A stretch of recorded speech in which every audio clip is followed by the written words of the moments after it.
So a Russian company has begun talks with Niger in order to acquire contracts related to uranium that were ran and dealt with by French companies.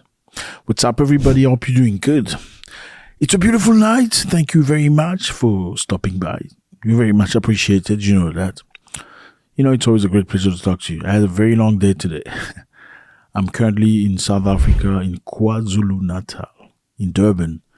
I came to visit, came for some tourism. It's been an amazing experience this far. I wanted to show you a little bit of what it feels like. I mean, this is my very first time like this, and I wanted to share the experience with you. So in the next few days, let's say 4 days, you're probably going to have the video already available. Thank you very much for being here. You are appreciated. If you're not subscribed, I suggest you do so. I'm sure if you watch this video, my name is Zack. By the end of this video, I don't know who you are, but we're going to like each other. Okay, so we are in Niger. Here is Niger. There's a map. Beautiful country, lovely people. Now, a Russian company named Rosatom is currently negotiating with the Nigerian government to get its nuclear contract from the hands of Orano. Orano used to be a company, or is a company, by the French. So Rosatom, a Russian nuclear company controlled by Moscow, has reportedly contracted Nigerian military authorities about the acquisition of assets held by the French companies Orano. It is unclear exactly how many assets Rosatom is seeking to obtain in Niger, but the discussion still at a very early stage. We all know what Niger is. Niger is a country that was colonized by France. For a very quick recap, okay, colonized by France many years. In the 1960s, they received independence, or what they called independence. However, like France did for many other African countries that was colonized by them, they left officially, but economically and many other ways, they never really left. According to many experts, they still control economies of these countries. So now Niger is one of the biggest producers of uranium in the world. And France depends very much on uranium coming from Niger. About 15% of France's uranium comes from Niger. That's about 65% of France's electricity production, from the 15% coming from Niger. That is a lot, fellas. And in 2022, a quarter of the European Union uranium supply came from Niger. That is massive amount. So it's like we controlled you, we colonized you. Now we want to make you feel that you need us more than we need you. Then it just happened to do it on the wrong day and you're very angry at us. Now you don't want anything to do with us. Now we're realizing that we need you more than you need us. Okay, Orano had an exclusivity contract with Niger, meaning they could purchase Niger's uranium exclusively. Nobody else could without their consent or without their agreement in some ways. This French company came to Niger and they proposed the price of the market. Meaning before they bought uranium from Niger, they would say we are paying this uranium for this price. This is all we're doing. Nothing more, nothing less. And Niger could only accept. For a very simple example, France company pays uranium from Niger $0.80 a kilogram of uranium. For the same quality of uranium, guess how much they pay for Canada? They pay $200 per kilogram for Canadian uranium. That's the level of it. Now, many months ago, Niger decided to topple their president. Mohamed Bazoum was not liked by the people very much. The same people decided to topple him and change president. When they did that, Emmanuel Macron, president of France, was not very happy about that. And he said he was going to defend his interest in Niger. That's a bit of a threat, right? Telling people, I'm going to defend my interest in your country.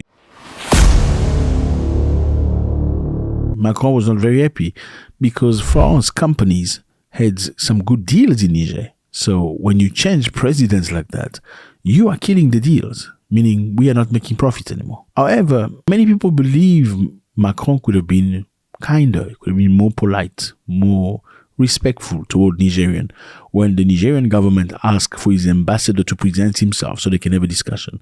France refused to allow such discussion, saying that Niger government was illegal, was not legitimate because they took power by force and not through election. I believe our policy is the correct one. It's based on the courage of President Bazoum, on the efforts of our diplomats and our ambassador in Niger, who will stay despite pressure from coup leaders. We do not recognize them. We support the president, who's not resigned.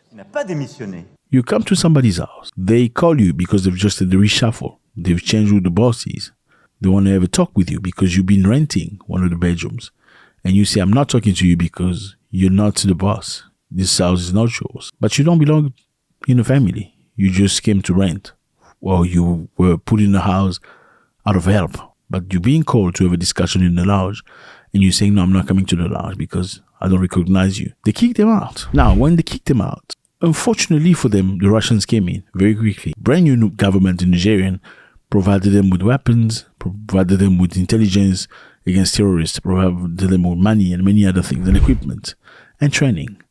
Now the Nigerians are shifting, have completely turned their face towards Russia and Iran, looking for greater partnership, looking for more transparent and respectful partnership.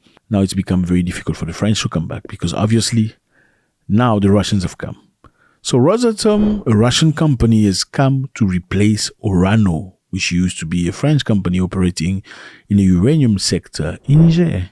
That's a big blow to France. Now you can quite understand why the French president is not very happy with Vladimir Putin right now, asking for French soldiers and other European military to go to Ukraine and fight Russia.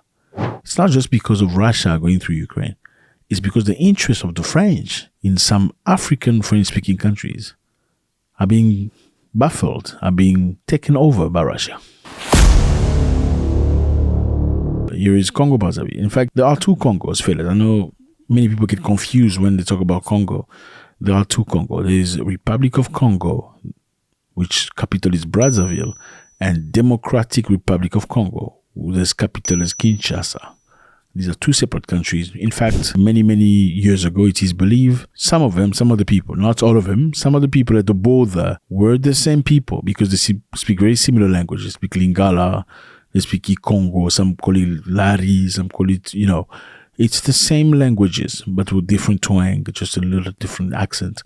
A little bit like Botswana in South Africa, a little bit like Lesotho in South Africa. So you still find the same language in both sides of the countries. Now there are two separate countries with the closest capitals in the world, Kinshasa and Brazzaville. So Sergei Lavrov, foreign minister of Russia, came to Congo. We're talking about Republic of Congo. Came to discuss with the president and encourage him in whatever he was doing.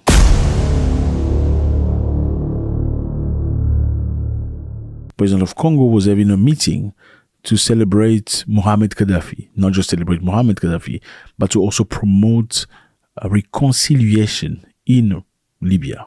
Because Libya has been destroyed. Libya was destroyed by the West. You know what happened. And it has been mayhem. So Sergei Lavrov accuses West of Libya chaos. Okay, he says the reason to the chaos in Libya is the West. And the second, he met President Denis Sassou Nguesso in Congo Brazzaville on Tuesday. He said he supported the organization by the Congolese head of state of the inner Libyan reconciliation. President of Congo, Denis Sassou Nguesso, wants inner Libyan reconciliation. So, since the fall of Mohamed Gaddafi in 2011, Libya has been divided by two, actually many segments, but two major ones. It has been governed by two rival administrations. One in Tripoli, led by Abdelhamid Deraab and recognized by the United Nations, and the other in the east, embodied by the parliament and affiliated with the camp of Khalifa Al-Fayed, whom Moscow maintains good collaboration. So Libya is divided in two parts, fellas. One side is recognized by the United Nations. And when the United Nations recognizes you, that means the West like you. Okay? And the other part are friends to the Russians. Now, Sergei Lavrov, foreign minister of Russia, says the reason why Libya is destroyed is because of the West. He says what happened in Libya is a tragedy, the authors of which are NATO and its member. That's Sergei Lavrov. He said the same thing happened in Iraq, in Afghanistan, where the West wanted to impose its mode of democracy. In other words, wherever the West goes, they bring what they call democracy, and their democracy is always drastic, destructive, and sad. Libya used to be a beautiful country where people got married and received $5,000 free from government. Libya used to be a beautiful country under Gaddafi where humans could receive help from government. If you want to be launched into agriculture, government will supply you with equipment, machines, trucks, fields, seeds, and a trainer to help you grow your business. Libya used to be a beautiful place. It was dry, very dry, but Mohamed Gaddafi did one of the biggest irrigation systems in the world. bringing water from the sea into the continent for the Libyan people to have access to pure water.